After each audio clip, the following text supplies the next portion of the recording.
Paco Rabanne 1 Million Elixir. How good is it? Let's talk about that.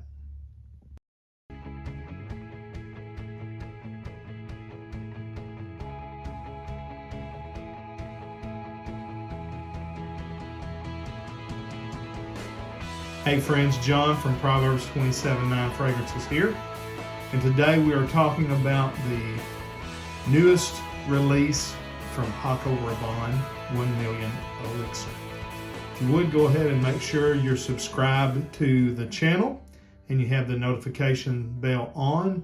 That way you're notified every time we upload that sweet smelling, savory, fragrance related content. All right, as we already said, 1 Million was a 2022 release. It's the newest in the line. 1 Million Elixir is newest in the 1 Million line, which first hit the markets in 2008 with Paco Rabanne 1 Million Eau de Toilette. And pretty much every year since then, there has been some new iteration of 1 Million, whether it be an actual true flanker or just some sort of, limited edition bottle with, some few notes added in or whatever. That gold bar bottle style, which if it were a true gold bar, would be worth more like around $790,000. For a 439 troy ounce bar, which is the typical bar, you're looking at closer to 800,000 and not quite a million. But I digress. Probably no fragrance other than Le Male has been pimped out more to the cash grab seasonal bottle flanker than 1 Million.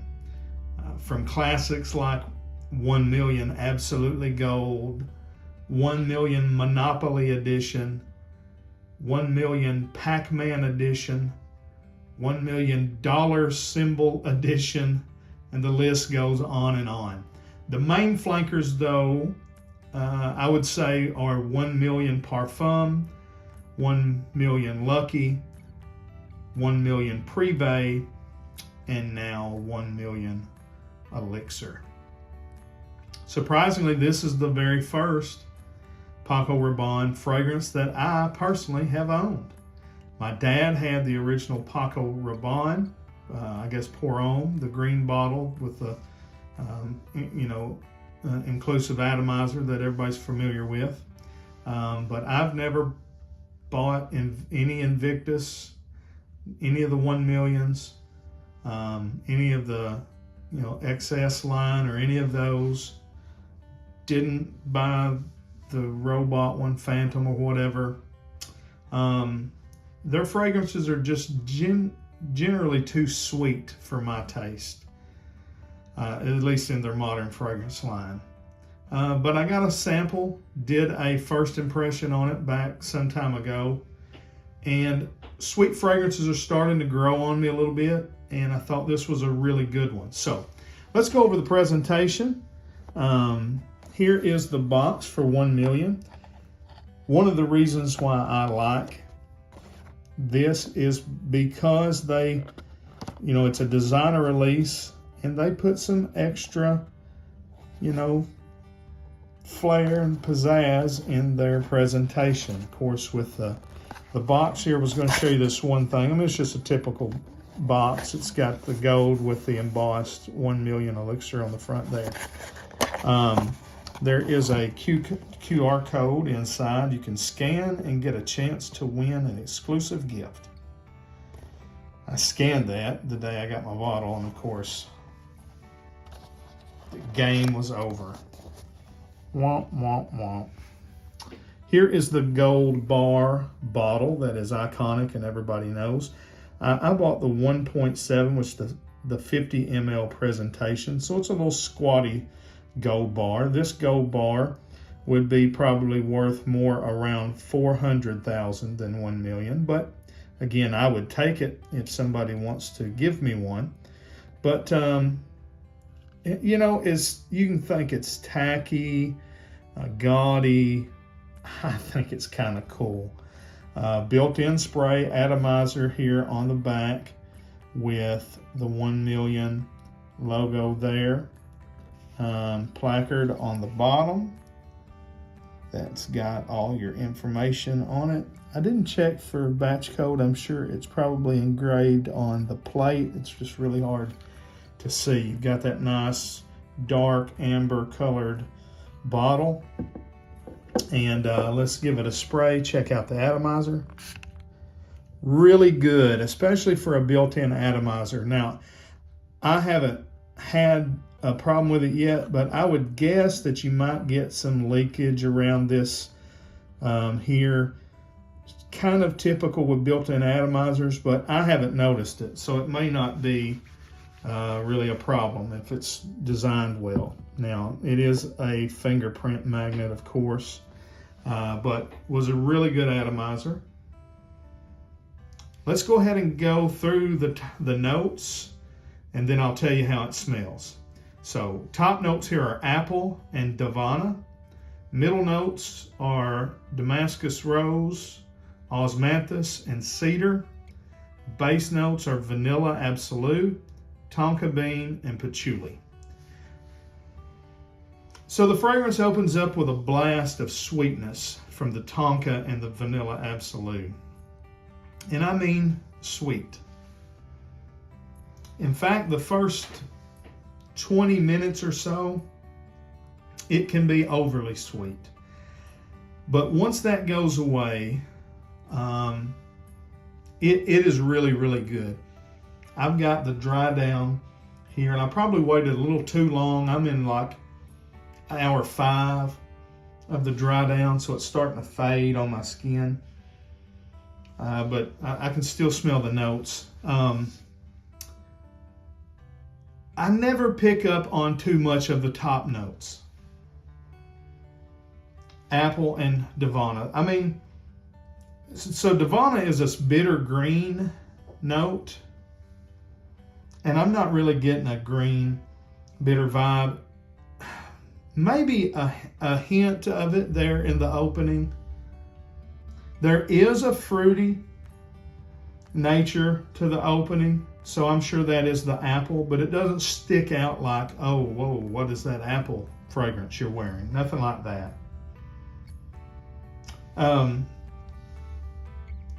It's just so dominated by the sweetness of the tonka bean and the vanilla. Once it dries down, though, that damask rose comes out in a beautiful way. Not overly rosy, but just enough to be heard. Not overpowering. So it doesn't get too feminine. Don't worry about this being like a, whoa, that's a rosy fragrance you're wearing. If you're on the dial, it's turned at about a 5. It's not a 1, it's not a 10, it's just right there in the middle, just enough that you can smell it. I'm not a huge rose fan, and it does not bother me. In fact, I like the way it's used in this fragrance. Now, there is a subtle leather tone to it, and I'm going to say that's probably from the osmanthus, because leather accord is not mentioned in the notes, but osmanthus can come across very, or not very, but as a subtle leather note in fragrances. The vanilla rides this thing the whole way through, and that rose about the 3-hour mark begins to kind of fade, and what you're left with is this deep, rich, sort of sweet, chocolatey patchouli, vanilla tonka, sort of leathery, dry down. There's no praline accord listed, but I do get a hint, especially in the opening in the mid, of some, like, candied nuts, like some, sweet almonds, cinnamon sugar almonds cooking, or praline pecans. There is this subtle hint of some sort of candied, hazelnut roasting or something that I get from the fragrance. About the 20-minute mark until about the 2-hour mark. So, in my opinion, this fragrance is very good. It was my favorite of all the 1 million. I've never owned any other ones, but I've went and smelled all of them and just thought, not for me, not for me. I did like Privé. but when I smelled Elixir, I don't know, it just stuck out to me a little bit better. If you like sweet, gourmand-leaning fragrances, in fact, that's probably how I would classify this one, as an oriental gourmand is how I would classify it. As for it being a designer, it is beast mode. This thing projects like a monster. I'm a heavy sprayer. I can't spray this one heavy. Where some people call 5 to 6 sprays heavy, I call that light. So when I wear this, I spray about 5 sprays. Most fragrances I'll spray, I don't even count. I'm like 2 or 3 on each side of the neck. I spray it all up and down my arms. I spray it 2 or 3 times on the back of my neck. I spray it down inside my shirt. I'm a heavy sprayer, okay? This one, I have to go lighter on the trigger. So I give it, about 5 sprays, and it lasts, it projects, it performs.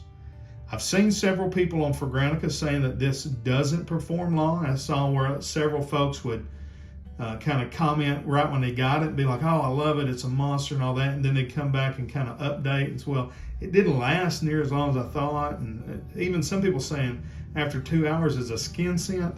No. You're just going nose blind to it. I have a problem with going nose blind to the fragrances too. I think what this one is it's just so strong that your nose just shuts it off. And your brain says, no, quit smelling that. I can't smell anything else. And your brain just shuts your nose off, because the first day that I wore this, I didn't even wear it as my scent of the day. I was wearing something else. I think maybe like Wanted by Night, which is kind of similar to this one. And actually, I think I had like Wanted by Night on my left hand. I had this on my right hand, and I was wearing something else. I'm crazy like that. When I got home, I was standing 5 or 6 feet away from my wife, and she's like, of course, you're not going to like what she said. She said, you smell like a woman. Because if it's not gasoline and burning wood, she thinks it's feminine. If you think I'm bad, she's much tougher on men's fragrances. So I was like, okay, well, which one is it? I had her smell and she said the right hand, and it was the 1 Million Elixir, and she said, that is so strong. And I just had it on my right hand, and it had been on me for like probably 6 hours. And I couldn't smell anymore unless I got it right up to me. But just standing 5 or 6 feet away from her, and you can tell in the reflection of my boxes when I talk with my hands, it's waving. She was smelling it strongly at that point in time. So I think it's just that we go nose blind to it. The fragrance that this reminds me the most of is the original Angel by Terry Mugler. And I'm not talking about Amen, I'm talking about Angel for women.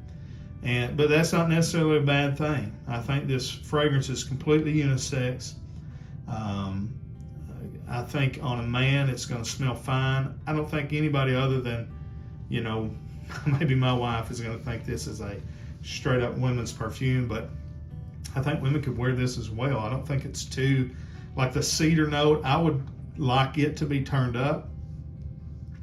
It's not, so it would come across feminine on a feminine pH balanced body versus masculine on a masculine pH balanced body. This fragrance though is definitely made for cool to cold weather. If you wear this in the heat of summer, you may actually die. To see Jesus. But I like it a lot. It's more sweet, again, than I usually wear, but I will get a lot of positive attention from it this late fall and winter time. I have no doubt about that. If you like tonka, leather, rose, chocolate, if that's the kind of fragrances notes that you like, then you need to definitely get your nose on this one. So if I was going to rate it out of 10, I would say it's probably an 8 out of 10. It's a really, really, really good fragrance. My only knocks is I wish it was maybe a little more woody, a little more spicy, or a little more leathery, just something a little bit more masculine than it is. But again, I'm pretty picky about stuff like that too. So that's my thoughts. Make sure you are you've liked the video, you're subscribed, and please leave me a comment. I want to hear from you guys. There's typically couple hundred watch every video, and I only get comments from 3 or 4 of you. So just say hey, just say something. But I'd really like to know what you think about this fragrance or this line in general. So, all right, till we see you down the road, we say God bless. Frag on, frag.